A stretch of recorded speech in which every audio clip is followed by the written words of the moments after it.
নমস্কাৰ ছাত্ৰ-ছাত্ৰীসকল, বিকাশ education channel সকলোকে আকৌ পুনৰ স্বাগতম জনাইছোঁ। আজি আমি এইটো ভিডিঅ'তে আলোচনা কৰিম যে অসম জাতীয় বিদ্যালয় ক্লাছ 6ৰ অসমীয়াৰ পাঠ নং 4 ফলাৰ ফৰ্মণ। ইয়াৰ আজি প্ৰশ্নৰ উত্তৰখিনি আলোচনা কৰিম। তেনেদৰে ভিডিঅ'টো স্কিপ নকৰাকৈ শেষলৈকে চাই থাকক। প্ৰথমে আমাৰ 1 নম্বৰ প্ৰশ্নটো দি আছে যে কবিতাটো পঢ়ি তোমাৰ কথাৰে কাহিনীৰ ৰূপত দিয়া। ইয়াৰ উত্তৰখিনি অলপমান লিখিলে হ'লে এনেকৈ যে 8 বছৰ বয়সতে দাঁত সৰি লাপুং শলা হোৱা ফলা একেবাৰে সজা স্বভাৱৰ। এদিনাখন ফলাই ভাবিলে যে কিমাননো আৰু ঘৰতে সোমাই থাকিম, দেশ ভ্ৰমণকে কৰ। এই বুলি তেওঁ দেশ ভ্ৰমণলৈ ওলাই গ'ল। ফলাৰ মন আছিল উৰাজাহাজত যোৱাৰ, কিন্তু বৰ বেয়াৰ বাবে সেইদিনাখন উৰাজাহাজ নাছিল। ফলাই ভাবিছিল আকাশেদি উৰাজাহাজ গ'লে হাত দাঙি ৰখাব আৰু তাত উঠি বিদেশলৈ যাব। পিছে বেয়া বতৰৰ বাবে ফলাৰ সপোন ভংগ হোৱাত নিজৰ কপালকে দুখিলে। এইবাৰ ফলাই ৰেলেৰে যাওঁ বুলি ৰেলৰ আলি উঠিলগৈ আৰু হাত দাঙি ৰেলবোৰ ৰখাবৰ চেষ্টা কৰিলে। হাত দাঙি দাঙি ফলাৰ ভাগৰ লাগিল, কোনো এখন ৰেলেই নৰলে। ৰেলত যোৱাৰ আশা বাদ দি ফলাই নতুন বুদ্ধি এটি পাঙিলে। চিঠিবোৰ ডাক টিকট লগালে, যেনেদৰে যায় তেনেদৰে যাম বুলি ফলাইও চকুৰি টকাৰ টিকট কিনি কপালত লগাই ল'লে আৰু গুণগুণাই গান গাই ৰংমেনেৰে দেশ ভ্ৰমণলৈ গৈ থাকিল। এনেদৰে 20 দিনমান যোৱাৰ পিছত ফলাৰ লগত থকা টকা পইচা সকলো শেষ হ'ল।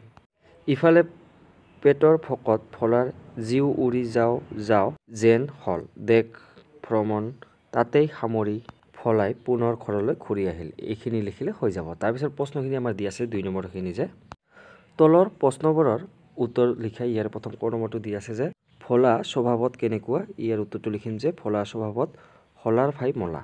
তাৰপিছত খ নম্বৰটো দি আছে 8 বয়সত ফলাৰ কি হ'ল। ইয়াৰ উত্তৰটো লিখিম যে 8 বয়সত দাঁত সৰি ফলা লাপুং শলা হ'ল। তাৰপিছত গ নম্বৰটো এদিনাখন ফলাই কি বুলি কৈ ওলাই গৈছিল। ইয়াৰ উত্তৰটো লিখিম যে নিজকে বৰমতা বলাই ফলাই এদিনাখন দেশ ভ্ৰমণ কৰ বুলি ওলাই গৈছিল। খ নম্বৰটো যে ফলাৰ কেনেদৰে যাবৰ মন আছিল। ইয়াৰ উত্তৰটো লিখিম যে হাত দাঙি ৰখাই লৈ উৰাজাহাজত যাবৰ বাবে ফলাৰ মন আছিল। তাৰপিছত ঙ নম্বৰটো দি আছে যে ফলাই মনত দুখ পাই কাক দুখিলে। ইয়াৰ উত্তৰটো লিখিম যে বেয়া বতৰৰ বাবে উৰাজাহাজত যাবলৈ নাপাই ফলাই মনত দুখ পাই নিজৰ কপালকে দুখিলে।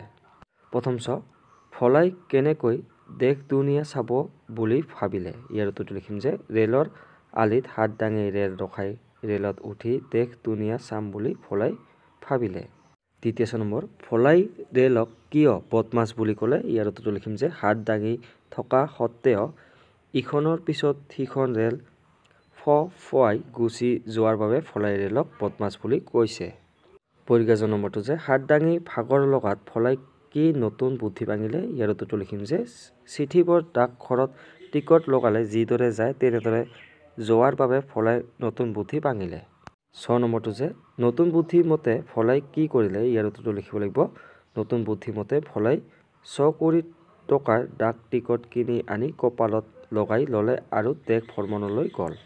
নিয় নম্বৰ শেষত ফলাৰ কেনেদশা হ'ল। ইয়াৰ উত্তৰটো লিখিব লাগিব যে 20 দিনমান ভ্ৰমণত যোৱাৰ পিছত ফলাৰ লগত থকা সকলো টকা পইচা শেষ হ'ল। তাৰপিছত 4 নম্বৰখিনি দি আছে আমাৰ যে বাক্য ৰচনা কৰা। ইয়াৰে প্ৰথমটো দি আছে শলাৰ ভাই মলা দেশ দুনিয়া আৰু ফ-ফোৱাই। ইয়াৰ উত্তৰখিনি এনেকৈ লিখিলে হ'ল যে শলাৰ ভাই মলাটো যে তাৰ অৰ্থ হৈছে যে একেবাৰে সহজ সৰল স্বভাৱৰ।